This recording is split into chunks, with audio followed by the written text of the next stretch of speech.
casual and athletic shoe prices to only $9.99 a pair.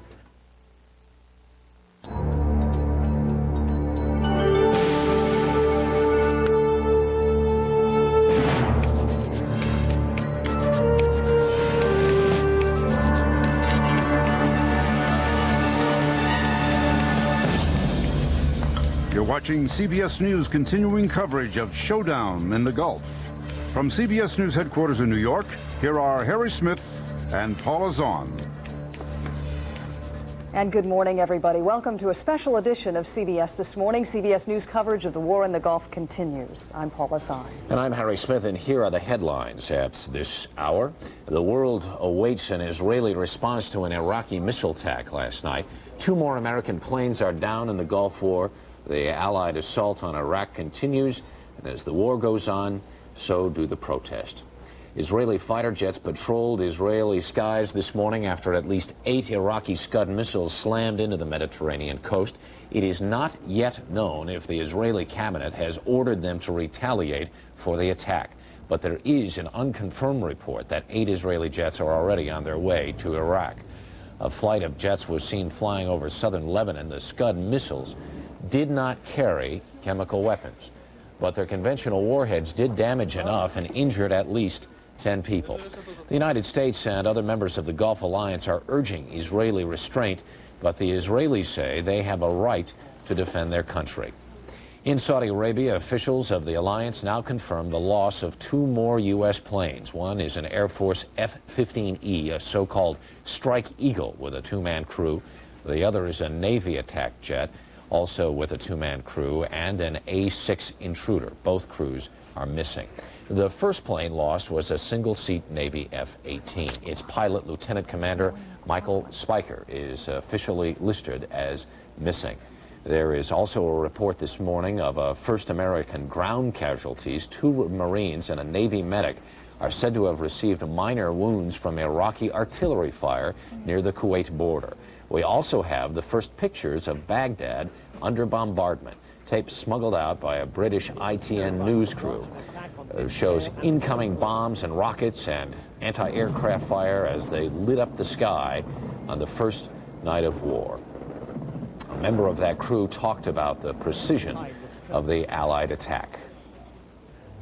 Well, it's the safest bombing raid I've ever been in. I mean, you don't, in a bombing raid, say in Beirut, you immediately take cover, but it became apparent that they were only going after strategic targets. So if that's anything to go by, we felt safe at that period of time because we knew that they were going for strategic targets. And as the war goes on, so do the protests for peace. At UCLA, hundreds of students occupied a university building.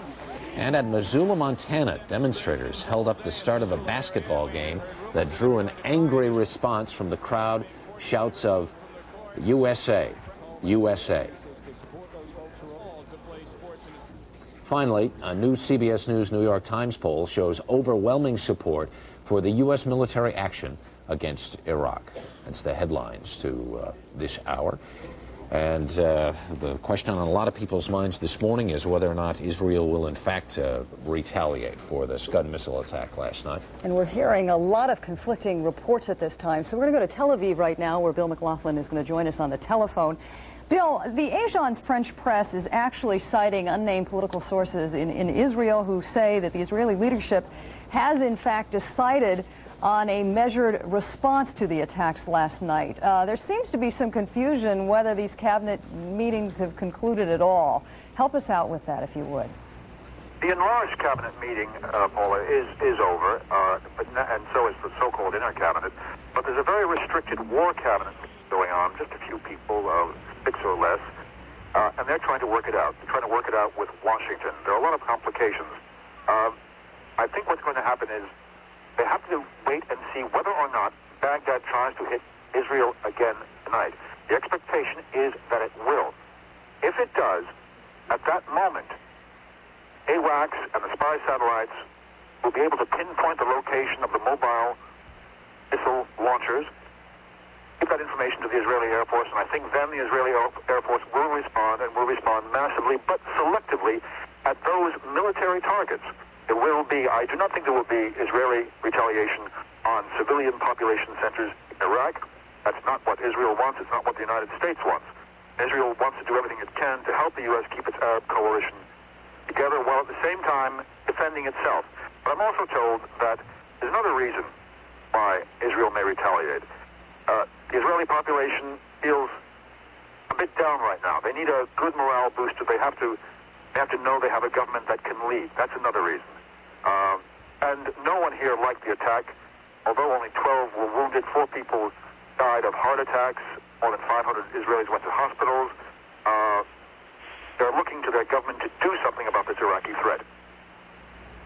Bill McLaughlin, thanks so much. Right now, we're going to turn our attention to Tehran, Saudi Arabia, where we catch up with Scott Pelley, who has some new information on American bombing runs. Good morning, Scott. Good morning, Paula. There is some trouble with American bombing runs this morning. After last night's air raids, there is an imperative this morning to destroy Saddam Hussein's aircraft and air bases. But at this moment, the weather is bad over many of those target sites. We are told that 2 squadrons of U.S. Air Force F-16 Fighting Falcons took off to attack sites in Iraq and Kuwait, but because of bad weather over the target areas, those airplanes returned to their bases with their bombs still hanging underneath those wings. The airplanes will try to be rescheduled a little later today to see if the weather clears. We need to cut off Scott Pelley, who's reporting from Saudi Arabia this morning. The United States commander in the Persian Gulf is about to hold his first briefing. Here's General Schwarzkopf. Storm. I would tell you that to date, the campaign is going just about exactly as we expected it to go. As in the early days of any battle, the fog of war is present, but I would tell you that having been in the outset of several battles myself and having been at in the early hours of the Grenada campaign, I would tell you that we probably have a more accurate picture of what's going on in Operation Desert Storm than I have ever had before in the early hours of a battle. That picture is not perfect, but I think it's pretty good, and I want to just kind of bring you up to date on where we are at the present time. As far as air operations are concerned, we are flying a total of about 2,000 air sorties of all types each day. More than 80% of all of those sorties have successfully engaged their targets. The sorties are being flown by the United States Air Force, the Navy, the Marines, and some Army. We also have 6 other nations that are involved with us in this coalition: Saudi Arabia, Kuwait, the United Kingdom, the Canadians, the French, and the Italians have all participated in the air campaign to date. In addition to flying offensive operations, they are also flying defensive air operations over Saudi Arabia to protect the kingdom and also to protect, naturally, our forces that are here. To date, we have lost 7 aircraft. 2 United States Navy aircraft, 1 F-18 and 1 A-6, 1 Air Force F-15, 1 Kuwaiti A-4, 2 British Tornadoes, and the most recent one was an Italian Tornado. With regard to the disposition of the pilots, we are carrying all of the pilots as missing in action. However, we now have pretty good information that the Kuwaiti pilot is probably safe in the hands of the Kuwaiti resistance. At sea, of course, in addition to flying against the targets that the Navy is taking on, the Navy is also in the business of protecting the fleet, both with their ships and with their aircraft aloft. We're tracking any potential adversaries that look like they're coming out to threaten the ships, and we're engaging those as required. This morning, the Navy has engaged 3 enemy patrol boats and either disabled them or sunk them. In addition to that, we have increasing numbers of amphibious ships moving into the Gulf area at this time. On the ground, of course, the United States Army and the United States Marine Corps is continuing to defend Saudi Arabia. We're also repositioning our forces for further action. To date, there has been no direct hostile confrontation on the ground.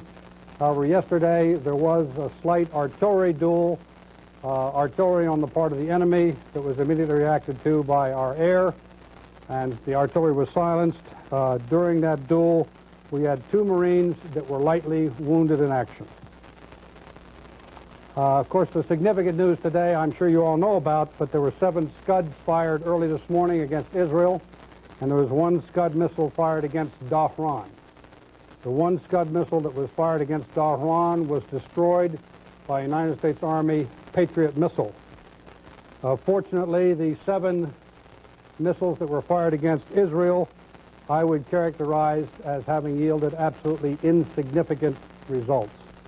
And as a result, I think to date we can say that the enemy Scud campaign has been ineffective. Now for the good news. As you know, finding the fixed missile launchers is a relatively easy business, but finding the mobile launchers is like finding a needle in a haystack, as you can well imagine. This morning, the United States Air Force found 3 mobile erector launchers with missiles on board inside Iraq. These launchers were obviously aimed at Saudi Arabia, given their positions. Those 3 mobile elector launchers have been destroyed. In addition to that, at the same time, we found 8 more mobile erector launchers in the same location. We are currently attacking those launchers, and we have confirmed the destruction of 3 more of those mobile erector launchers, and we are continuing to attack the others, and I assure you we will attack them relentlessly until either we are prevented from attacking them any further by weather or we have destroyed them all. In concluding my remarks, I want to make just 2 points. The first point is the one that you've heard from the Secretary of Defense and the Chairman of the Joint Chiefs of Staff, but I think it bears repeating. And that's that we are only 36 hours into what is a campaign. The President of the United States said that this is not Panama. It will not be over in a day, and it certainly won't. So we are just continuing on in this campaign, and the campaign will continue until we have accomplished our objectives. The second point I'd like to make is that we're doing absolutely everything we possibly can in this campaign to avoid injuring or hurting or destroying innocent people.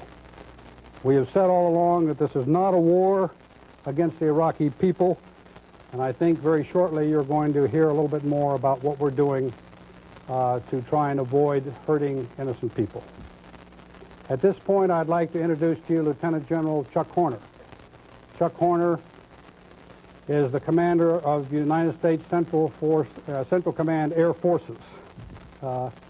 Since August, we have been planning this campaign. And I think the one person who is probably could be considered the architect of the entire air campaign as is being conducted today is Chuck Horner. He is certainly the one person more than anyone else who is responsible for the magnificent airmen who are out there conducting this campaign today. He's a superb leader. I am very proud to have him as a member of my team, and I'm exceptionally proud of the absolutely fantastic job he and the members of his staff and the people under his command have done to date in this air campaign.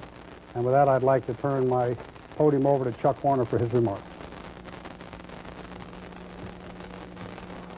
Thank you, General Schwarzkopf.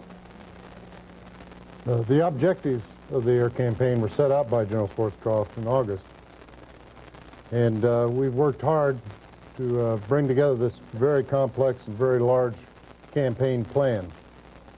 We've been able to integrate all our forces because we all fly off an common air tasking order, and you heard that we have forces from all the services in the United States, plus many countries in the multinational force. We've been able to execute because we've trained very hard. And you'll find sorties where a Saudi aircraft will be dropping bombs and be escorted by an American fighter, provided support by other aircraft such as from the countries mentioned. I can give you one example. It just happened the first day. It was an excellent example where we had a American F-15s escorting Saudi aircraft and also providing, the Navy was providing ECM jamming, and the Saudi airplane put 4 craters on the runway. And I'll tell you right now, we couldn't have taken a pickup truck and put those bombs and laid them out there any more accurately. So we've had some very, very good cooperation and integration of our forces. The types of aircraft we have involved in this campaign have been key to its success. There's no doubt that our air defense and our awareness of what's going on in the air battlefield are result in large measure because of what the AWACS provides us and the defense that aircraft such as the F-14 and the F-15 provide our forces. It has been in some respect a technology war, although it is fought by men and women. Certainly one of the strongest guidance we had from the very start was to avoid any damage to civilian targets and to the holy shrines that happen to be located in Iraq. And we've looked at every target from the outset for avenues of approach, the exact type of weapon to cause damage to the target but preclude damage in the surrounding area, and precision delivery. And I'll be showing you a film clip of the typical type of precision deliveries that we have come to expect. Obviously, it has not been easy. I think you've seen on television the air defenses in Baghdad, and you've seen interviews with the air crew who flew in Vietnam say this is as tough or tougher than anything they've ever seen. I'm very proud of our air crews, the way they've shown tremendous discipline and tremendous courage. It is a long, hard task. We're very optimistic about what we do, but we're not overly confident. What I have now to show you are some film clips of some actual weapons delivery. So let me come around here. And these first two will be F-111 deliveries using laser-guided bombs.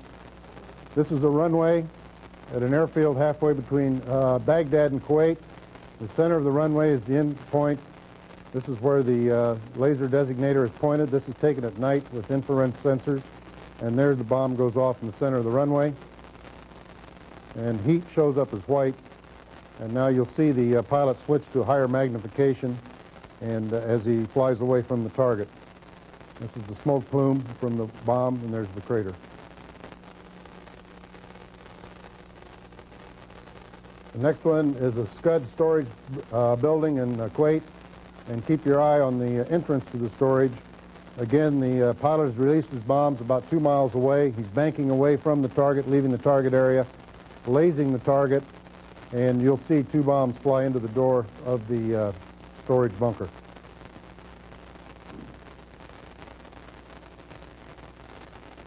You can almost get airsick watching this.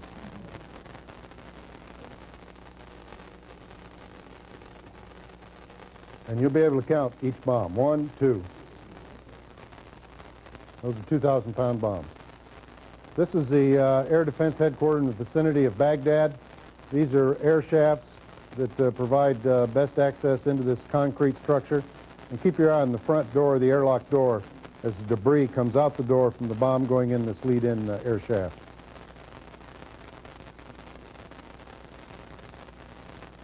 Here it goes in, and here comes the debris. This is another air defense sector over in the western part of Iraq. It's already been struck by a 117. This is a team effort. The second aircraft comes through, and this part of the building here provides some constructional weakness that will be exploited in this attack, and the bomb will hit in this area here.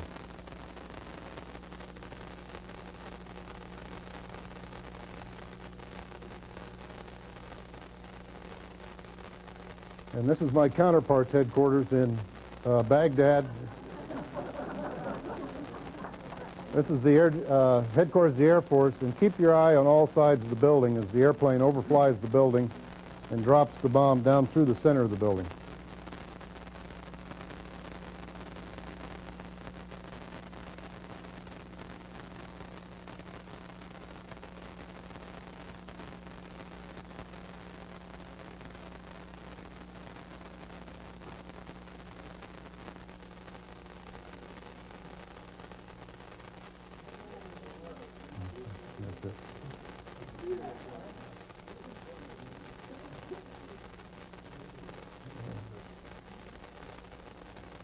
If we have any success in this air campaign, I can attribute it in large measure to the freedom with which we've been allowed to plan the campaign We've had stringent guidance with regard to civilian damage, things of that nature. But the President down through the Secretary of Defense, Chairman Powell, and General Schwarzkopf have been the key reason we've been able to plan a very efficient military campaign within the guidelines they've set forth to us. Thank you very much.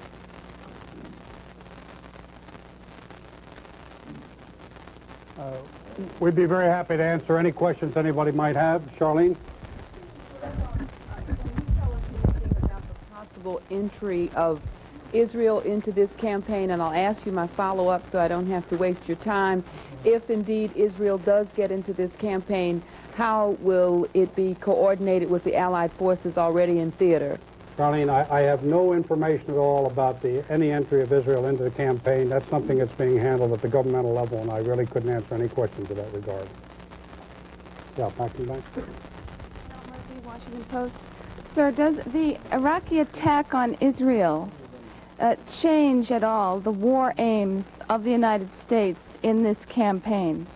Our objectives are exactly the same ones that were announced by the President of the United States quite some time ago, that were in fact the resolutions of the United Nations, and our objectives continue to remain exactly the same. General, a follow-up to Carol's question. Since the Scud attack on Tel Aviv yesterday, is there a change in the targeting of Saddam Hussein himself? Yesterday, General Powell said he was not a specific target. Has that changed? So we are not trying to kill any particular person. One of our aims all along has been to make sure that it's very difficult for the leadership to have any impact upon the decision-making process of the subordinate units, and there are several different ways we're going about doing that. But we're not targeting any specific person to kill them. Yeah. General, either one of you could say whether you have, what kind of results you've got in air attacks on fuel dumps and ammo dumps and that kind of thing in Kuwait, the preposition supplies that the Iraqis would use if there was going to be a ground attack. Have you had any success in destroying that material? Let me yield to the expert. The supply areas provide a very lucrative target. Many cases, though, when they're ground forces deployed, you have them in deep revetments and bunkered. I think you saw what we did to the Scud storage area we hit. We're attempting to take out those key elements of the strategic weapons, and we will turn to individual attacks on the ground-based supplies in the Kuwait area. As a follow-up, what about the, there have been reports that the B-52s were concentrating on the Republican Guards locations. Is that true, and to what extent have you allegedly decimated these Republican Guards concentrations? The B-52 has been striking targets throughout the whole campaign across both Kuwait and Iraq. And that's not correct, that report about this. Well, I can't comment because I haven't seen the report. So. I think I know the report you're speaking of, and I think that report was certainly premature and I believe incorrect at the present time. General Schwarzkopf, John Swinney from CNN. You mentioned finding 11 mobile missile launching sites. If you manage to destroy all of those sites, how much of the enemy's ability to launch these missiles will you have destroyed?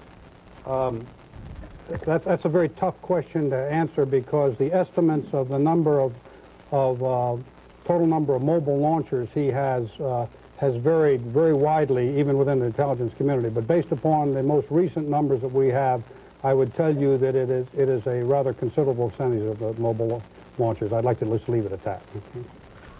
Barry Dunsmore of ABC. The fact that the Scuds that were used against Israel didn't appear to be chemical or biological, does that tell you anything about the capacity of the Iraqis to use that kind of a warhead on a Scud? I think we could speculate about that all day long. I would say, frankly, that I'm quite encouraged by the fact that chemical weapons were not used, and I hope if he has the capability, he does not use them at all. That's the best I can say. I think that anything else would be purely speculative at this point. Yes. General, do you have any theories about the subdued nature of the response of the Iraqis so far? I think that General Powell has expressed it, first of all, in the fact that we probably achieved a degree of surprise, tactical surprise that we were trying to achieve. I think, secondly, once again, as Secretary Baker stated after his Geneva press conference, I think that, quite frankly, that the Iraqis just had no concept whatsoever what they were getting involved with when it comes to taking on the coalition forces. Yes, right here. Have you detected any movement by the Iraqi armored forces? Nothing significant. I'm wondering, we hear varying degrees of percentages that the planes hit 80%, some have said 50%. Of these, now the targets that we're talking about, I'm wondering, first of all, how many targets have we hit? The bombing percentages you see are a function of the number of targets targeted versus the numbers that were hit. The difference in those numbers are people who did not get to the target because of weather or enemy defenses caused them to miss the target, things of that nature. It was kind of relevant to his question about the subdued nature of the Iraqi response. I'd like to take him along one of the sorties and might change his opinion of the subdued nature. How many targets have we gone after? We've gone after quite a few targets. Question for General Horner, please. Can you give us some idea of what the state of the Iraqi Air Force is like right now? How many planes destroyed? How many immobilized because you've got runways that you've destroyed? How many fled to the north? Some general order of magnitude on it? It's obvious that I'd like to keep track of that. Unfortunately, a lot of their aircraft are in hardened shelters. We attacked the shelter, and we really don't know the results on the aircraft. What we have seen is when they've come up and engaged, we tend to shoot them down if they persist in the engagement. Normally, they break off when our fire control radars lock onto them and flee to the north. Michael Rigby, TVAM News. What were the targets in Saudi Arabia of the 8 Scud missiles you discovered today? I have absolutely no idea, but given the positioning of the mobile launchers, the only territory they could have reached with those mobile launchers would have been into Saudi Arabia. It's an area that we've been watching, quite frankly, expecting something there, and we were delighted to see that they did exactly what we thought they'd do. Yes, sir. General Observer yesterday confirmed that an oil refinery near Baghdad was hit, and one near Basra was also rumored to be hit. Can you confirm that oil installations such as refineries and storage depots are targets of military targets? Let me tell you that we have consistently all along made it a point of not going against targets that were not of a military nature or would not contribute to the military effort. So any targets that we do hit along those lines would be targets that we feel would contribute to the military effort and not just simply done for the sake of destroying something. How many Iraqi aircraft have been shot down in air-to-air combat? Right now, the figure looks like it's 8. It'd be 6 by the Air Force and 2 by the United States Navy. And then there's 2 probables we're looking into. General Horner, as you probably know, the Iraqis have been censoring and limiting the broadcast of television reports from Baghdad. To what extent were those television reports beneficial to you in evaluating the success of the air campaign? I really don't know because I don't have a TV set down at my command center. But in retrospect, after getting a chance to look at some of the playbacks, I think I'm going to put a television set in. Well, Behringer, New York Times. Have there been any reports of Iraqi desertions either along the occupied Kuwait border or the Iraqi-Saudi border? And are there any numbers available? I think that's a question that's better asked of the Saudis. They're the ones that are handling that, and I'd rather leave that in their hands. All the way back and back. General Sandygal, IGN, London.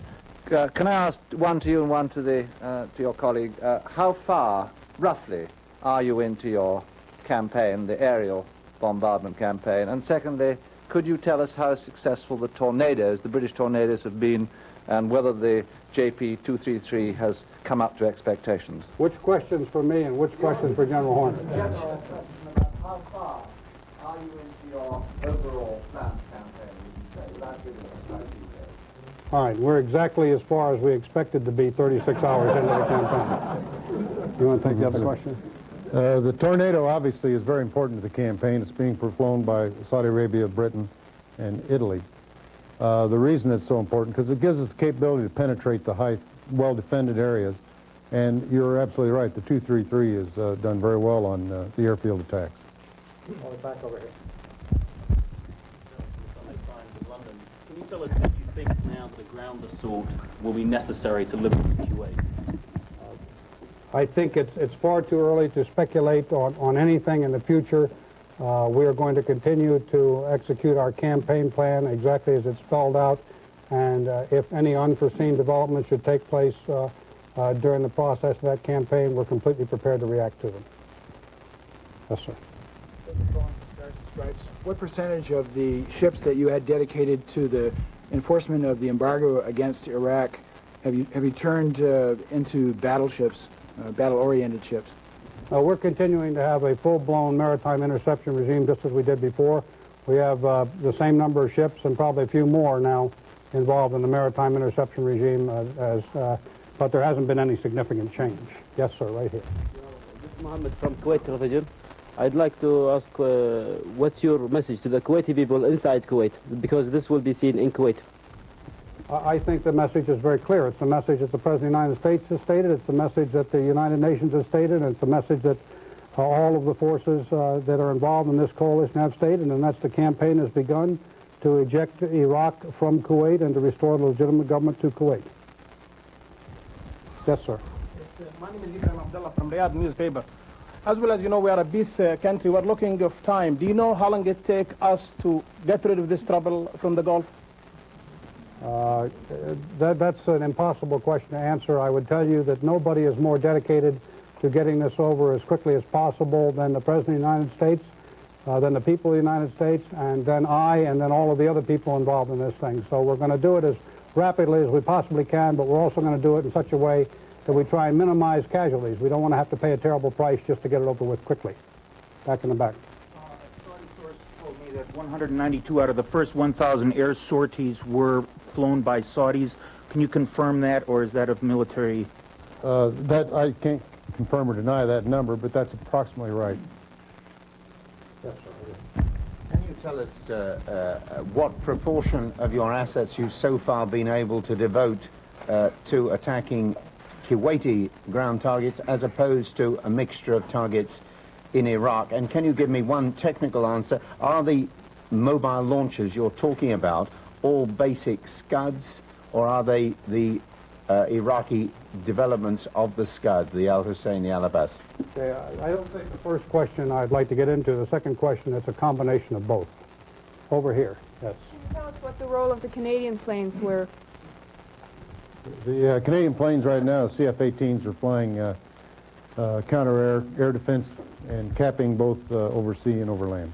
Since when are they in the operation? Well, they've been in the operation from the start, flying air defense for the coalition forces and the kingdom, right from since they got here. All the way back in the back. General Warner, you pointed out that one site that was attacked by the F-117. In general terms, can you give us your impressions as to how the aircraft is performing?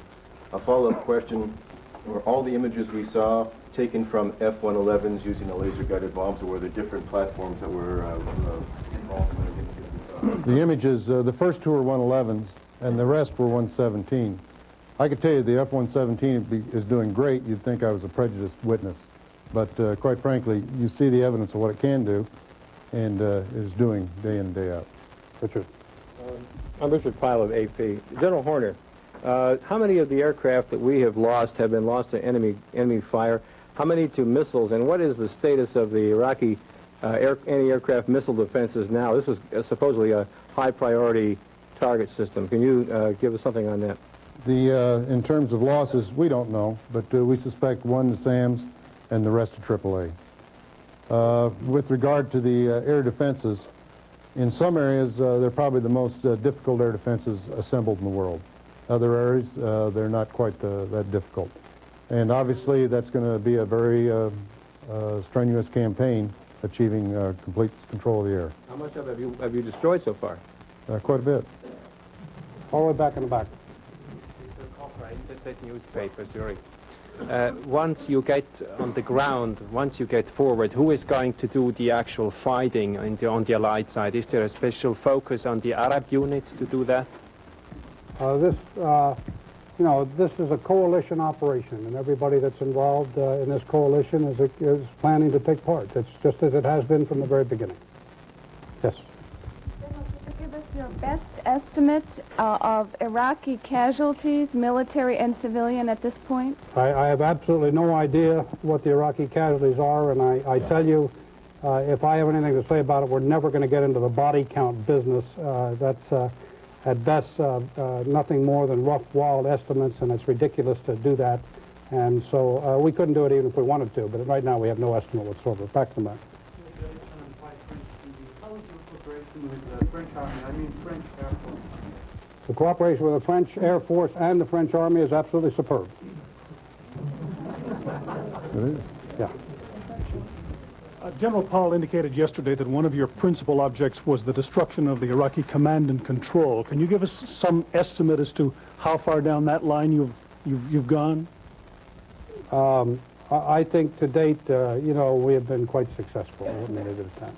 To follow up to that question, but a little broader, how is the coordination of the various forces actually working? Could you give us a little insight into that? Well, I think I'd let General Horner answer that from the standpoint of the air campaign, because this is, as you can well imagine, coordinating the nations of seven different nations and coordinating the airstrikes and the type of aircraft that are being used is a rather difficult proposition.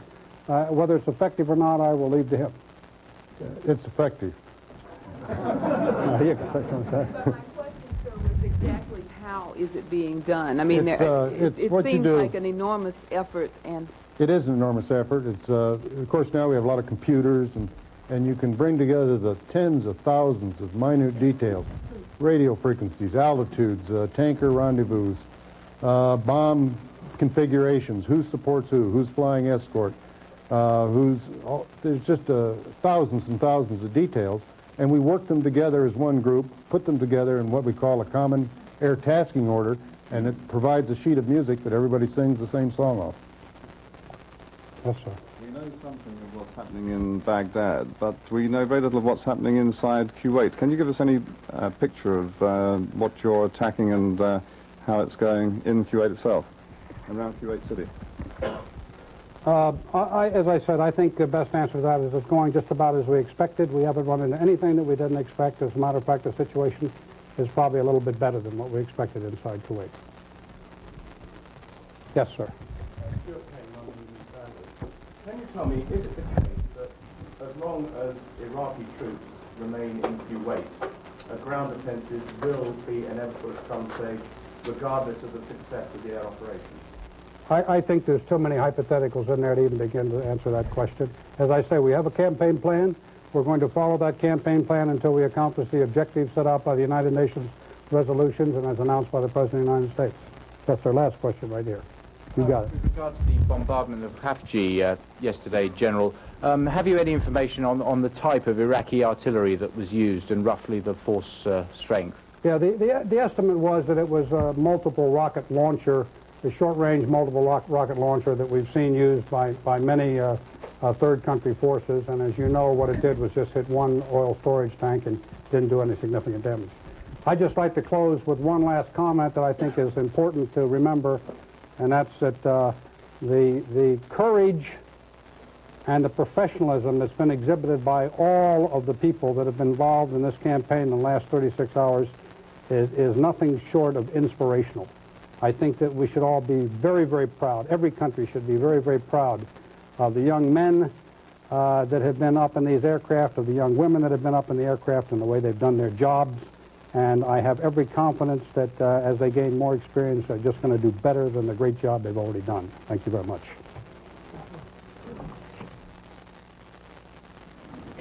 Thank you, General Schwarzkopf, General Horner, and ladies and gentlemen, thank you very much for your participation. This concludes... That's General Norman Schwarzkopf, along with Lieutenant General Chuck Horner, giving a briefing this morning from Saudi Arabia. Among the things that the General talked about this morning, that the number of Allied and U.S. aircraft that have been down is 7. That's 7 Allied aircraft have been lost, 3 American, 2 British, 1 Italian, and 1 Kuwaiti. We're going to get to some military analysis in just a second. The other major story of the morning is whether or not Israel is going to retaliate for the Scud missile attack last night. There are all kinds of unconfirmed reports that some Israeli planes are already on their way to Iraq. We have got nothing close to official confirmation on that, and if anything close to that, we're hearing that that's just the opposite of what in fact has happened. We want to go to the Pentagon right now to Jim Stewart with a little insight from there on what we've just been watching and listening to for the last 30 minutes or so. Jim? Good morning, Harry. Two things stand out here. One is that there is an intensive search apparently going on for what Schwarzkopf accurately refers to as these needles in a haystack. The Air Force spotted 11 mobile Scud missiles. They knocked out 3. But I think the important thing here that Schwarzkopf pointed out is that there are, and I believe I heard him correctly say, a considerable number of Scuds left, mobile and apparently fixed as well. The other thing that the general talked about that's worth noting about is this more hints that ground forces are maneuvering to position themselves for an attack. He mentioned that amphibious forces are now moving into the Gulf. The strategists have long said that once ground action begins, we can anticipate that the Marines would be involved, possibly with a beach landing. And he was referring, of course, to these amphibious Marine forces that have been positioned now in the Persian Gulf for some days. As you pointed out, 7 aircraft, only 3 U.S. still down. That's a confirmed total of 5 U.S. casualties thus far. Harry? All right, Jim Stewart, we want to get some further analysis now and another look at some of those incredible photographs we saw out of Saudi Arabia. Morley Safer is standing by along with David Ahrens, one of our military analysts. Good morning, gentlemen. David, those photographs were absolutely fascinating, and I guess further what we were talking about before, the effectiveness of these remarkably sophisticated weapons. I wonder if we can look at the tape of those 3 strikes that General Schwarzkopf and General Horner talked about. And the first is a runway, F-111. It's quite obvious when that bomb hits now. The next one, we get to it, which I believe also is a F-111 strike. Yes, that's what he said. Coming up is a Scud storage facility. We're still banking away from that runway attack here. This is where they literally put it through the front door. Yes, that's... Stay with this, because it takes a minute. And as General Horner said, you can get kind of airsick watching this one, but stay with it. And clearly at just about this point, I would guess, the bomb has been delivered. The plane is banking away, but keeping his sights on the target. That's right, because the laser energy reflects back to the bomb. Wow. It's remarkable. Now these next 2, I believe, are stealth. Yes, this is the stealth fighter bomber. And this also is remarkable. It goes right down the little pipe there, just like in Star Wars 1, at the conclusion of it. And you see... It's an air vent, I believe, that right. He's targeting here to get that bomb. That's right, there it is. And here, this next one, this is, I believe, another... This is another stealth, right. Stealth, and I believe another Scud facility. No, this is an air defense facility of some kind, as I recall General Horner.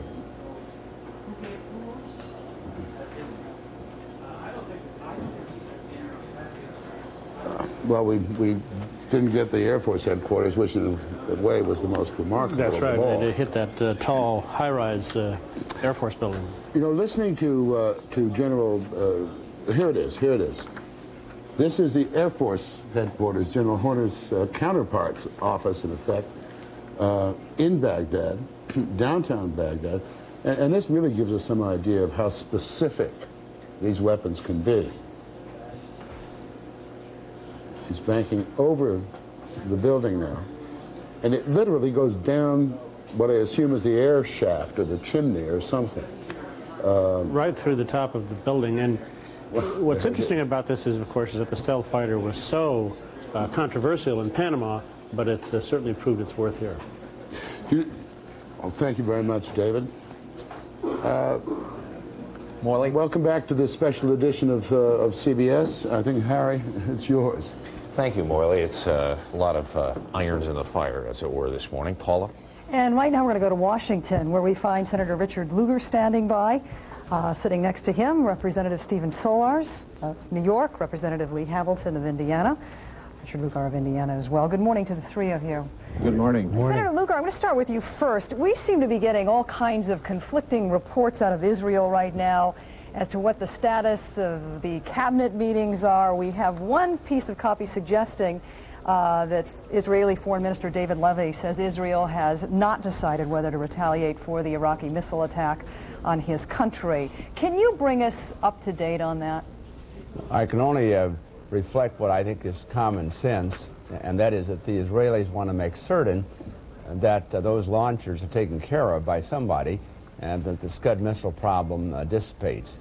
I would gather that their conversations with our authorities have been to the effect of our confidence that we're going to be able to get rid of the Scud missiles and the launchers. And of course, we just heard General Schwarzkopf report that 11 had been sighted, at least 3 destroyed, and maybe some more. Last night we saw reports that there were as many as 75 launchers potentially available to the Iraqis. General Schwarzkopf didn't confirm that today, but there were a lot out there. And my guess is that the Israelis are going to give us some time, but at the same time, in terms of defense of their country and their people, they're reserving the right to attack. In your judgment, how much pressure is Israel under right now not to attack? We heard statements from the British Foreign Secretary earlier this morning urging them not to retaliate. We've heard the same sort of caution coming from our own administration. Well, that pressure is obviously intense. The whole idea of the coalition holding together has been based on the fact that a holy war, religious war, would not occur. And the Israelis, in fairness, have been extraordinarily cooperative, given their proximity, the action, and the danger to their people. But I think the politics of the thing is clear to all parties. Representative Solars, if Israel decides to retaliate, how will this in fact change the equation of the war that's now 36 hours old? I think it'll probably have a relatively limited impact on the war. My impression is that the coalition will in fact hold together. Both Egypt and Saudi Arabia, for example, have already indicated that in the event Israel was attacked first, they would understand it if Israel chose in a proportionate manner to strike back. Both King Fahd of Saudi Arabia and President Mubarak of Egypt clearly recognize that it is Iraq and not Israel that poses the primary threat to their countries and to the region. And they are both far more concerned by Saddam than they are by Shamir. Representative Hamilton, I'm wondering if you could respond to this unconfirmed report that says that an Iraqi minister is saying that Israeli warplanes have flown to Saudi Arabia to join in the multinational force. Is that at all plausible? Well, it's a possibility, of course, but I certainly wouldn't take that as an accurate report. It serves the interests of the Iraqis to indicate that the Israelis are very much involved in this conflict. And I don't think we have any hard evidence of that at all. Israel has indeed acted with considerable restraint, and even if they were to counterattack here, I don't think that in itself would blow this coalition apart. The coalition is much firmer than that. We have to be very careful here about the prospect of Iraqi propaganda, and my initial reaction to that statement you just cited is that it very much falls along those lines. Senator Lugar, we have just gotten a pretty good briefing from General Schwarzkopf. I'm wondering if you could share with us your assessment of what we've just heard. Well, General Schwarzkopf and General Horner offered really remarkable photographs of what we've been hearing in briefings from from Secretary Cheney and General Powell. I think that each of the senators, at least who heard the Senate briefing yesterday, was impressed with the sheer number of sorties, the sophistication of the equipment, the remarkable performance and proficiency of our pilots. In short, the pounding that Iraqi military and command facilities are receiving is unparalleled, really, in the history of warfare. More sorties in one day than in 2 weeks in Vietnam, for example. And the effects of this grind on to a point that Saddam Hussein is going to have very, very little left in terms of command structure and ability to communicate with the troops. I think General Schwarzkopf alluded to that today, that this is a total campaign, and the isolation of leadership and command from the forces in Kuwait is of the essence. Representative Solars, General Schwarzkopf also made it very clear that this some 36-hour campaign is not Panama. It will not be over in one day. What is it that you think the American public should be preparing itself for? I think this campaign will go on for some time. I also happen to think that Operation Desert Storm was appropriately entitled. Desert storms are brief but violent. This one will rage and it will thunder. But by the time it is completed, much of Iraq's conventional military power will have been decimated, and Iraq's weapons of mass destruction will be destroyed. And Representative Hamilton, your view? Well, my view is that we'd better begin thinking now about what happens after the war.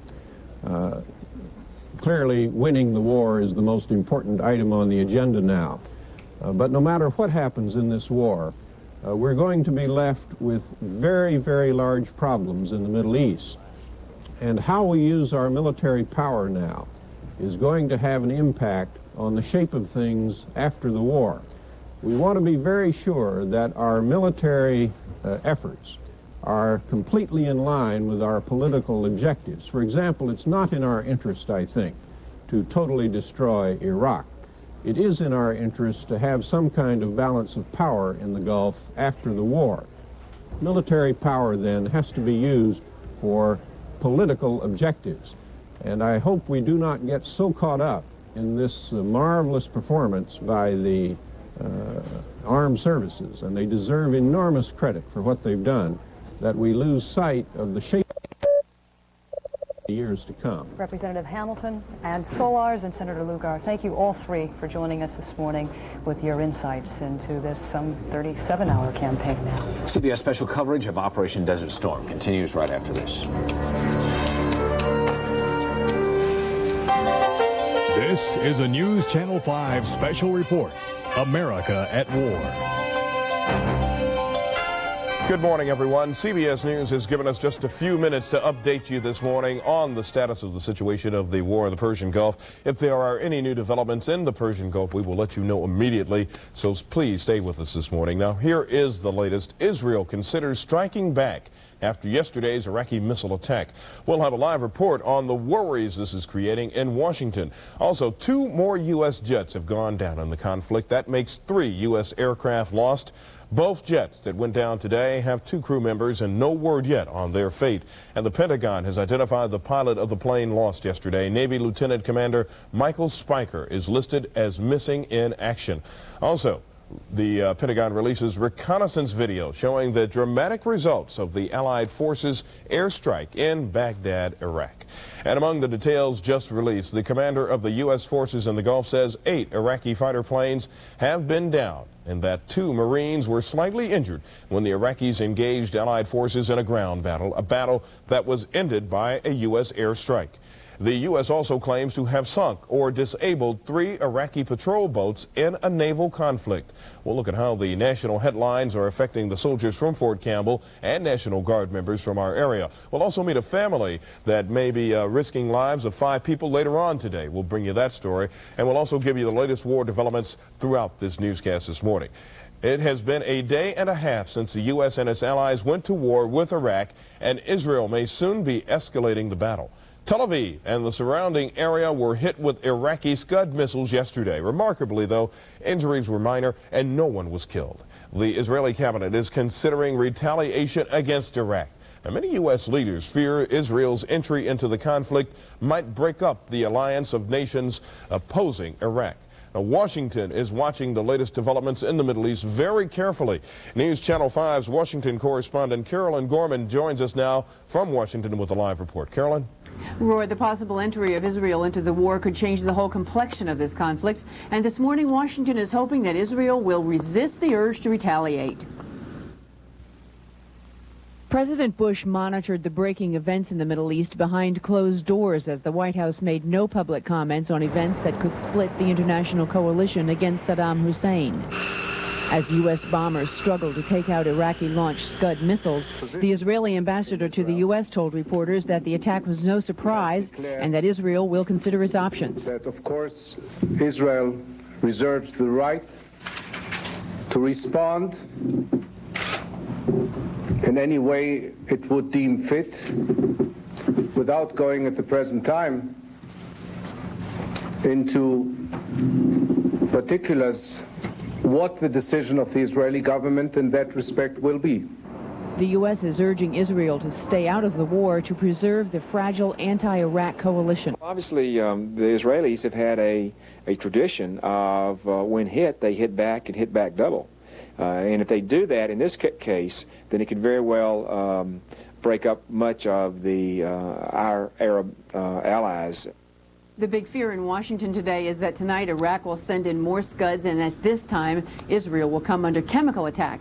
It would be very hard indeed for Israel to then decide not to retaliate. It's also worth noting that there are unconfirmed reports this morning, they are French reports, that Israel at this very moment may be retaliating against Iraq.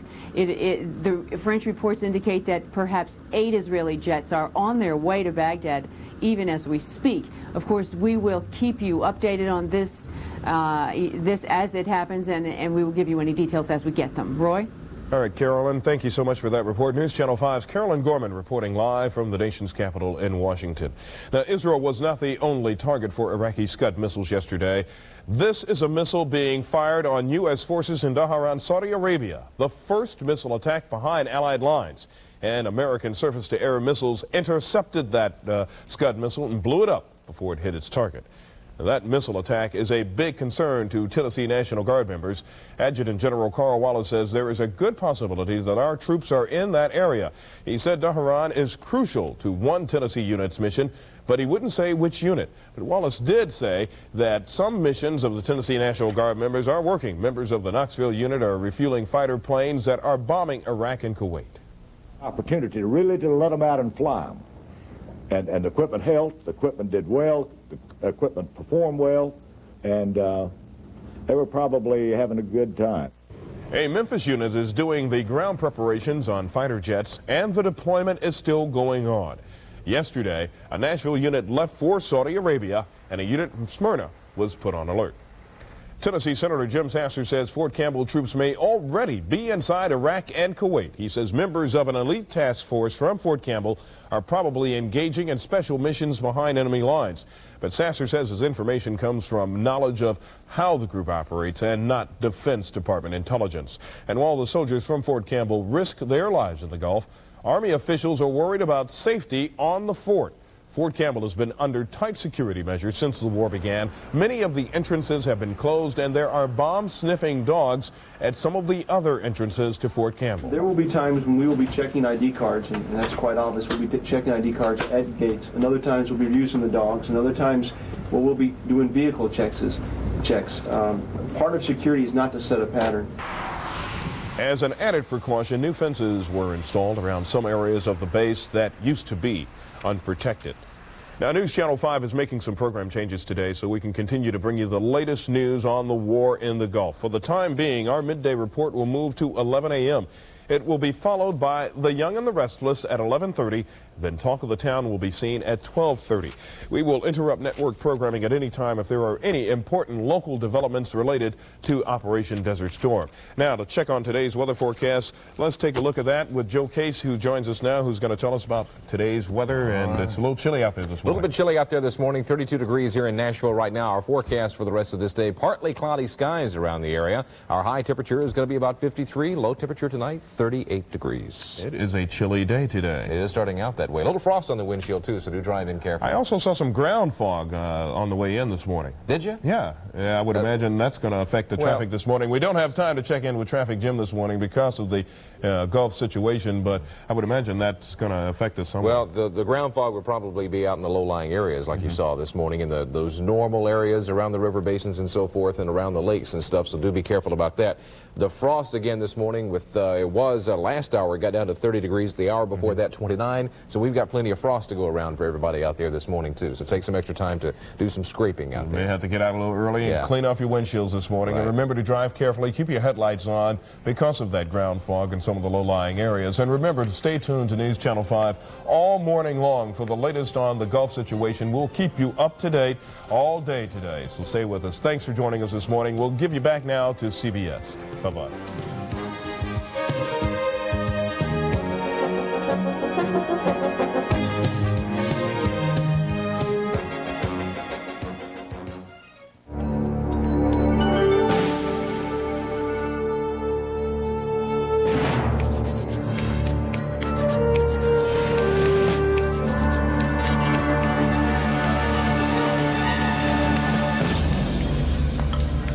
You're watching CBS News' continuing coverage of Showdown in the Gulf. From CBS News headquarters in New York, here are Harry Smith and Paula Zahn. Welcome back to this special edition of CBS This Morning. CBS News coverage of the war in the Gulf continues. I'm Harry Smith. Good morning, everybody, and I'm Paula Zahn. Here are the headlines at this hour. The U.S.